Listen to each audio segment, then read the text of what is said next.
Oke teman-teman, assalamualaikum warahmatullahi wabarakatuh. Kita bahas lagi ya tentang timnas, tapi kali ini timnas putra karena kemarin kan sudah timnas putri ya.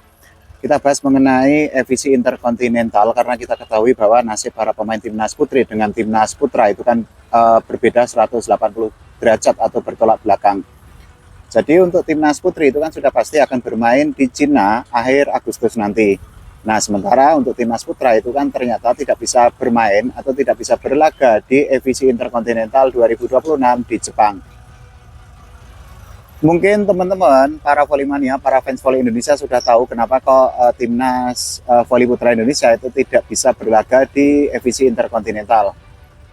Nah, tapi kalau yang belum tahu ya kita ngobrol santai-santai aja, kita diskusi sehat aja. Jadi faktor utama kenapa kok para pemain timnas volley putra Indonesia misalnya kayak Rifan Nurmulki, kemudian Farhan Halim, Boy Arnes Arabi dan kawan-kawan itu tidak bisa bermain di EVC Interkontinental 2026 itu adalah karena ya kita tidak lolos kualifikasi yang sudah ditetapkan oleh EVC. Jadi EVC sendiri itu kan sudah menetapkan 3 cara ya atau 3 jalur bagi sebuah negara untuk bisa menjadi peserta EVC Interkontinental 2026. Yang pertama ini adalah jalur otomatis, yang kedua ini adalah by peringkat atau berdasarkan klasemen negara-negara di ranking FIVB. Nah, yang ketiga ini adalah juara-juara dari 5 zona yang sudah ditetapkan oleh EVC. Kita bahas dari yang pertama dulu. Jadi untuk jalur otomatis ini kan ada 3 negara ya, Jepang, kemudian ada Iran, kemudian ada Bahrain.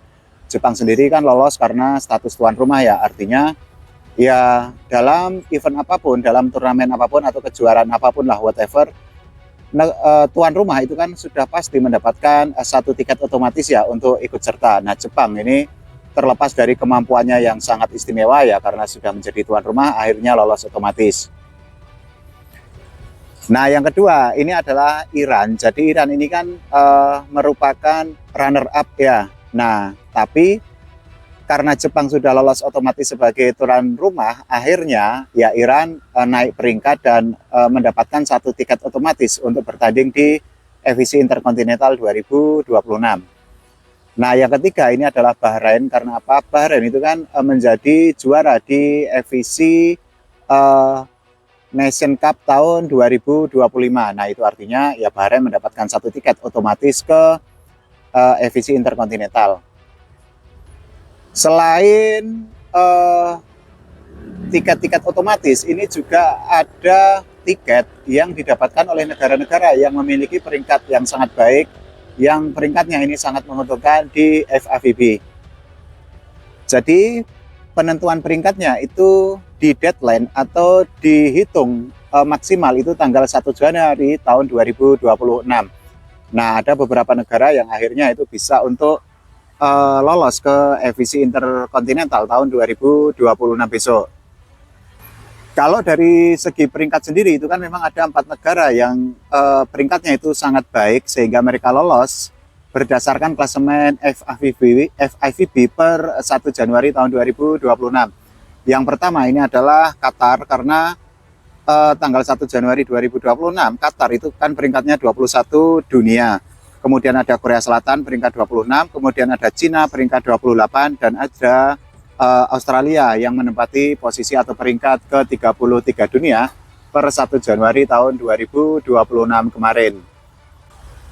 Nah, negara-negara tambahan yang berhak untuk bertanding atau berlaga di EVC Interkontinental 2026 itu adalah negara-negara yang mendapatkan hasil terbaik, misalnya menjadi juara di 5 zona yang sudah ditetapkan oleh EVC. Nah, ini adalah beberapa negara yang sudah mendapatkan tiket untuk bertanding di EVC Interkontinental. Jadi ada India yang menempati posisi kedua di KAFA atau di Asia Tengah, dan mereka lolos karena Iran itu kan sudah lolos. Kemudian ada Oman. Jadi Oman ini menempati posisi ketiga di West Asia atau Asia Barat, tapi Bahrain dan Qatar itu kan sudah lolos sehingga Oman itu mendapatkan 1 tiket. Nah, ada juga Thailand. Thailand ini kan menjadi juara di SEA Games 2025 kemarin, sehingga mereka juga berhak untuk mendapatkan 1 tiket di EVC Interkontinental. Selain itu juga ada Taiwan. Taiwan ini menempati posisi runner up di East Asia atau Asia Timur, Dan mereka lolos karena Korea Selatan itu sudah mendapatkan 1 tiket ke FIC Interkontinental. Nah, ini juga ada New Zealand. Jadi New Zealand itu menempati posisi kedua di zona Oseania, tapi mereka berhak lolos karena Australia itu kan sudah mendapatkan 1 tiket ke FIC Interkontinental 2026 melalui jalur ranking atau jalur peringkat di FIVB. Nah, itu tadi adalah negara-negara yang berhak lolos, dan juga kenapa kok timnas Indonesia tidak lolos. Faktor utamanya ya karena kita tidak bisa untuk menjadi juara SEA Games 2025. Kemarin kan di SEA Games 2025 kita kan dikalahkan oleh Thailand ya dengan skor 3-2. Kalau saat itu kita bisa untuk menjadi juara, ya otomatis timnas itu akan lolos ke FIC Interkontinental. Tapi kan ini sudah menjadi bubur, nasi sudah menjadi bubur, ya sudah, kita terima kenyataan ini. Apakah ini merupakan sebuah kerugian bagi timnas? Kalau menurut saya merupakan kerugian yang sangat besar, karena ya timnas itu tidak akan bisa untuk menghadapi negara-negara top tier atau negara-negara terbaik di kawasan Asia. FIC Interkontinental sendiri meskipun biennial, ya sifatnya biennial itu 2 tahunan, tapi kan ini merupakan kompetisi yang tertinggi di kawasan Asia. Kalau di sepak bola ini adalah Liga Champions lah. Nah, sementara untuk FIC Nation Cup sendiri itu adalah second tier, kalau di sepak bola itu adalah Europa League. Nah, makanya negara-negara yang bertanding ini adalah negara-negara yang terbaik. Sebenarnya kalau kita lolos ke FIC Interkontinental kan kita bisa atau berkesempatan untuk menghadapi misalnya kayak Jepang, kemudian juga Iran dan lain sebagainya.